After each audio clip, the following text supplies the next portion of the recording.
എല്ലാ കൂട്ടുകാർക്കും പുതിയൊരു വീഡിയോയിലേക്ക് സ്വാഗതം. ഇന്ന് നമ്മൾ അൺബോക്സ് ചെയ്യാൻ പോകുന്നത് OnePlusന്റെ ഏറ്റവും പുതിയ ഫോണായ OnePlus 6 ആണ്. അപ്പം എനിക്ക് തോന്നുന്നു ഒരുപാട് ആൾക്കാരൊന്നും മലയാളത്തിൽ ഈ ഒരു ഫോണിൻ്റെ അൺബോക്സിങ് കണ്ടിട്ടുണ്ടാവില്ല. അപ്പോൾ നിങ്ങൾ ആദ്യമായിട്ടാണ് എൻ്റെ ചാനൽ വീഡിയോ കാണുന്നതെങ്കിൽ ഇപ്പോൾ തന്നെ എൻ്റെ ചാനൽ സബ്സ്ക്രൈബ് ചെയ്ത് വയ്ക്കുക. നിങ്ങൾക്ക് വീഡിയോ ഇഷ്ടപ്പെടുവാണെങ്കിൽ ലൈക്ക് അടിക്കാനും ഷെയർ ചെയ്യാനും മറക്കരുത്. അത്യാവശ്യം വലിയൊരു ബോക്സിനുള്ളതാണ് OnePlus 6 നമുക്ക് ലഭിക്കുന്നത്. ബോക്സിന് സൈഡിലോട്ട് നോക്കുമ്പോൾ നമുക്കതിൻ്റെ മോഡൽ നമ്പറും കളർ, വില, കാര്യങ്ങൾ എന്നിവ അറിയാൻ സാധിക്കുന്നതാണ്. നമുക്ക് ലഭിച്ചിരിക്കുന്നത് മിറർ ബ്ലാക്ക് ആണ്. ഇതിൻ്റെ വില വരുന്നത് ഏകദേശം 40,000 രൂപയാണ്. ഇനി നമുക്ക് ഈ ഒരു ബോക്സ് ഒന്ന് ഓപ്പൺ ചെയ്ത് ഈ ബോക്സിനുള്ളിൽ എന്തൊക്കെയുണ്ടെന്ന് നോക്കാം. ബോക്സ് ഓപ്പൺ ചെയ്യുമ്പോൾ തന്നെ കാണാൻ സാധിക്കുന്നത് OnePlus 6 ആണ്. വളരെ മികച്ചൊരു തീമിലാണ് ഈ ഒരു ബോക്സും ഈ ബോക്സിനുള്ള ആക്സസറീസും അവർ നിർമ്മിച്ചിരിക്കുന്നത്. നമുക്ക് ബോക്സിലും അതുപോലെ തന്നെ ആക്സസറീസിലും കാണാൻ സാധിക്കുന്നത് റെഡ് ആൻഡ് വൈറ്റ് കോമ്പിനേഷനാണ്. ബോക്സിനുള്ളിൽ നമുക്ക് ചാർജറും അതുപോലെ തന്നെ ഡാറ്റ കേബിളും കാണാൻ സാധിക്കുന്നുണ്ട്. ചാർജർ വരുന്നത് ഡാഷ് ചാർജറാണ്. അതുകൊണ്ട് തന്നെ നമുക്ക് വളരെ വേഗത്തിൽ ഈ ഒരു ഫോൺ ചാർജ് ചെയ്തെടുക്കാനായിട്ട് സാധിക്കും. അതുപോലെ തന്നെ ഡാറ്റ കേബിൾ റെഡ് കളറിലാണ് വരുന്നത്. അതും വളരെ മികച്ചൊരു ക്വാളിറ്റിയിലുള്ള പ്രൊഡക്റ്റ് തന്നെയാണ്. പിന്നീട് ഇതിൽ അവശേഷിക്കുന്ന റെഡ് ബോക്സിൽ നിന്ന് നമുക്ക് ലഭിക്കുന്നത് ഈ ഒരു ഫോണിൻ്റെ ബാക്ക് കവറും അതുപോലെ തന്നെ സിം ഇഞ്ചക്ടർ ടൂളും അതുപോലെ തന്നെ കുറച്ച് പേപ്പറുകളും മാത്രമാണ്. അതും വളരെ മികച്ചൊരു ഡിസൈനിൽ തന്നെയാണ് നൽകിയിരിക്കുന്നത്. ഈ ഒരു ബാക്ക് കവറിന് വളരെയധികം ഗുണങ്ങളുണ്ട്. അത് ഈ വീഡിയോയുടെ അവസാനം ഞാൻ പറയുന്നതായിരിക്കും. അപ്പോൾ നിങ്ങൾ വീഡിയോ മുഴുവനായിട്ട് കാണാൻ ശ്രമിക്കുക. ഇതാണ് നമ്മുടെ OnePlus 6 ഫോൺ. വളരെ മികച്ചൊരു ഡിസൈനിലാണ് രൂപകൽപ്പന ചെയ്തിരിക്കുന്നത്. സൈഡിലോട്ട് നോക്കുമ്പോൾ കീസ് കാര്യങ്ങളെല്ലാം കൊടുത്തിരിക്കുന്നത് കാണാൻ സാധിക്കുന്നുണ്ട്. അതുപോലെ താഴോട്ട് നോക്കുമ്പോൾ അവിടെ സ്പീക്കർ വരുന്നുണ്ട്. പിന്നെ നമുക്ക് ചാർജ് ചെയ്യുന്നുള്ള പോർട്ടുകളും മറ്റും വരുന്നുണ്ട്. അതുപോലെ ബാക്കിലോട്ട് നോക്കുമ്പോൾ നമുക്ക് ഡ്യുവൽ ക്യാമറയാണ് വരുന്നത്. അതുപോലെ തന്നെ ഫ്ലാഷ് വരുന്നുണ്ട്, ഫിംഗർ പ്രിൻറ്റ് സെൻസർ വരുന്നുണ്ട്, OnePlusൻ്റെ ഒരു ലോഗോ കാണാൻ സാധിക്കും. അതുപോലെ തന്നെ സൈഡിലോട്ട് നോക്കുമ്പോഴും ബട്ടണുകൾ കൊടുത്തിരിക്കുന്നത് കാണാൻ സാധിക്കുന്നുണ്ട്. ഇതിൻ്റെ ഏറ്റവും ഫ്രണ്ടിൽ നോക്കുമ്പോൾ നമുക്കൊരു നോച്ച് കാണാൻ സാധിക്കുന്നു. അവിടെയാണ് നമ്മുടെ ക്യാമറയും അതുപോലെ തന്നെ മറ്റ് സെൻസറുകളും കാര്യങ്ങളും വരുന്നത്. ഇനി നമുക്ക് ഈ ഒരു ഫോൺ ഓൺ ചെയ്ത് ബാക്കിയുള്ള കാര്യങ്ങൾ കൂടി മനസ്സിലാക്കാം. വളരെ പെട്ടെന്ന് തന്നെ നമുക്ക് ഈ ഒരു ഫോൺ ഓണായി വരുന്നുണ്ട്. പിന്നീട് നമ്മൾ ഇതിൻ്റെ ഡിസ്പ്ലേ ആണെങ്കിൽ 6.28 ഇഞ്ചാണ് ഇതിൻ്റെ ഡിസ്പ്ലേ വരുന്നത്. നോച്ച് കൂടെ വരുമ്പോൾ വളരെ ഒരു ഡിസ്പ്ലേ തന്നെയാണ്. അതുപോലെ തന്നെ നമുക്ക് ഈ ഒരു ഫോണിൽ ലഭിക്കുന്നത് 8GB റാമും അതുപോലെ തന്നെ 256GB സ്റ്റോറേജുമാണ്. നമുക്കിതിൽ ആൻഡ്രോയിഡ് വെർഷൻ വരുന്നത് ആൻഡ്രോയിഡ് ഓറിയോ 8.1 ആണ്. ആൻഡ്രോയിഡ് P അപ്ഡേഷൻ ലഭിക്കുമെന്നാണ് പറയുന്നത്. വളരെ സ്മൂത്തായിട്ട് തന്നെ നമുക്ക് 8GB റാം ഉള്ളതുകൊണ്ട് ഈ ഒരു ഫോൺ യൂസ് ചെയ്യാനായിട്ട് സാധിക്കും. ഒരിക്കലും ഒരു ലാഗ് ഫീൽ ചെയ്യുന്നില്ല.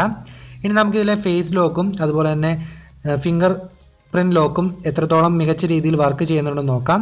ഞാനിപ്പോൾ ഇവിടെ എൻ്റെ ഫേസ് ഒന്ന് സെറ്റ് ചെയ്യാനായിട്ട് പോവുകയാണ്. അതിനുശേഷം ഞാൻ എൻ്റെ ഫേസ് ഉപയോഗിച്ച് നിങ്ങളെ അൺലോക്ക് ചെയ്യുന്നതെന്ന് കാണിച്ചു തരാം. നമുക്ക് ഈ ഒരു ഫോൺ പെട്ടെന്ന് ഫേസ് ഉപയോഗിച്ച് അൺലോക്ക് ചെയ്യാനായിട്ട് സാധിക്കുന്നുണ്ട്. നല്ല ഒരു റെസ്പോൺസ് തന്നെയാണ് ഫേസ് വെച്ച് നമ്മൾ അൺലോക്ക് ചെയ്യുമ്പോൾ നമുക്ക് ലഭിക്കുന്നത്. ഇനി നമുക്ക് ഇതിൻ്റെ ഫിംഗർ ലോക്ക് എത്രത്തോളം ഫാസ്റ്റായിട്ടാണ് വർക്ക് ചെയ്യുന്നതെന്ന് നോക്കാം. വളരെ ഫാസ്റ്റായിട്ട് തന്നെ നമുക്ക് ഫിംഗർ ലോക്കും വർക്ക് ചെയ്യുന്നുണ്ട്. ജസ്റ്റ് അതൊന്ന് ടച്ച് ചെയ്യുമ്പോൾ തന്നെ നമുക്കിത് ഓണായി വരുന്നത് കാണാനായിട്ട് സാധിക്കും. ഇനി നോക്കാനുള്ളത് ക്യാമറയാണ്. ക്യാമറയെക്കുറിച്ച് ഒന്നും പറയാനില്ല. ഇതൊരു ക്യാമറ ഓറിയൻറ്റഡ് ഫോണാണെന്ന് ഞാൻ ഇതിനു മുമ്പേ ഈ ഒരു ഫോണിൻ്റെ റിവ്യൂ ഇട്ടപ്പോൾ ഞാൻ പറഞ്ഞിരുന്നു. അതുകൊണ്ട് തന്നെ ക്യാമറയെക്കുറിച്ച് കൂടുതൽ പറയേണ്ട കാര്യമില്ല. വളരെ മികച്ചൊരു ക്യാമറയാണ് ഇതിൽ കൊടുത്തിരിക്കുന്നത്. ഫ്രണ്ട് ക്യാമറയും ബാക്ക് ക്യാമറയും ഒന്നിനൊന്നും മെച്ചം തന്നെയാണ്. നമുക്കിതിൽ സ്ലോ മോഷൻ വീഡിയോ എടുക്കാൻ സാധിക്കും. അതിൻ്റെ ഒരു കാര്യങ്ങളെല്ലാം ഞാൻ വരും ദിവസങ്ങളിൽ അപ്ഡേറ്റ് ചെയ്യുന്നതായിരിക്കും. അതുപോലെ തന്നെ നമുക്ക് ഇതിൽ പോർട്രേറ്റ് മോഡ് എടുക്കുമ്പോൾ മാത്രമാണ് എനിക്കൊരു ചെറിയൊരു പോരായ്മ തോന്നിയത്. നമുക്ക് സൈഡ് ബ്ലർ ആവുന്നതൊക്കെ ഇച്ചിരി മോശമായിട്ട് എനിക്ക് തോന്നി. എന്നിരുന്നാൽ പോലും അത് അപ്ഡേറ്റിൽ ശരിയാവുമെന്നാണ് OnePlusമായിട്ട് കോൺടാക്റ്റ് ചെയ്തപ്പോൾ എനിക്ക് അറിയാനായിട്ട് സാധിച്ചത്. ഇനി നമുക്ക് ഇതിൻ്റെ ഫ്രണ്ട് ക്യാമറയിൽ എടുത്തൊരു ഫോട്ടോ കാണിച്ചു തരാം. അത്യാവശ്യം നല്ല ക്വാളിറ്റിയിൽ തന്നെ ഫോട്ടോ ലഭിക്കുന്നുണ്ട് ഫ്രണ്ട് ക്യാമറ ഉപയോഗിച്ച്. സെൽഫി എടുത്തപ്പോഴാണ് എനിക്ക് പോർട്രേറ്റ് മോഡ് വളരെ മികച്ച രീതിയിൽ വർക്ക് ചെയ്യാതെ തോന്നിയത്. ബാക്ക് ക്യാമറയിൽ അത്യാവശ്യം നല്ല രീതിക്ക് ബ്ലർ ആവുന്നുണ്ട്. നമുക്ക് പോർട്രേറ്റ് മോഡിൽ ഫോട്ടോ എടുക്കാനായിട്ട് സാധിക്കുന്നുണ്ട്. ഇനി നമുക്ക് നോക്കാനുള്ളത് ഇതിൻ്റെ സൗണ്ടാണ്. സൗണ്ട് ഒന്ന് ചെക്ക് ചെയ്ത് നോക്കാം.